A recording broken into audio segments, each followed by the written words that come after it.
Hey guys, අද අපි කරන්න යන්නේ මෙන්න මේ රොකට් එකට මෙන්න මේ බට්ටු 10 අමුණලා උඩ අරින්න. කියන්නේ මේ රොකට් එකට මෙන්න මේ බට්ටු 10 අමුණලා උඩ අරින්න තමයි අපි යන්නේ. අපි මුලින්ම මේ බට්ටු 10 වැලක් විදියට ගැට ගහ ගන්න.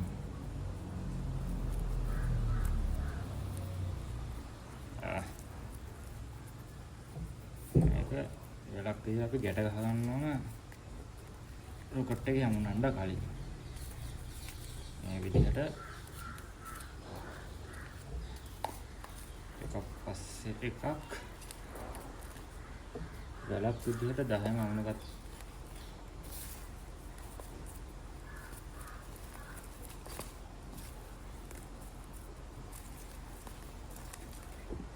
හරි.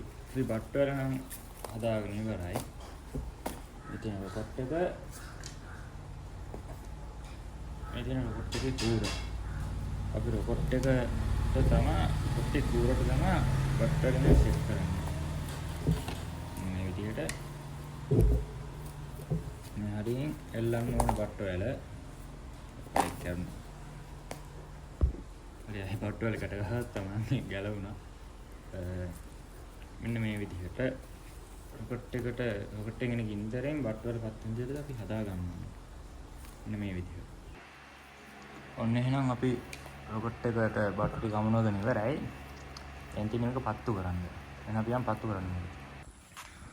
ඔන්න අපි දැන් රොකට් එක නම් උඩ අරින ගන්නට හදාගත්තා. දැන් තියෙන්නේ පත්තු කරන්න. හරි අපි පත්තු කරමු. ඔන්න පත්තු කරා අපිත් කලින් අරලා නැහැ එහෙම බලමු මොකක් පියද කියලා.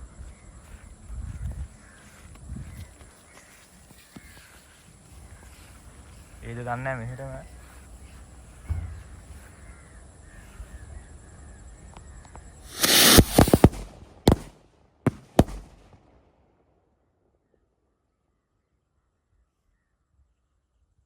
හරි අපේ වැඩේ හරි. රොකට් එක කූර කොහෙද වැටුනේ? රොකට් එක කූරකෝ. එන්න අපි පත්තු කරුවා තන විනාශ. ගිනිත් ගන්න. මේ ටික නිමල තමයි අපිට යන්න වෙන්නේ.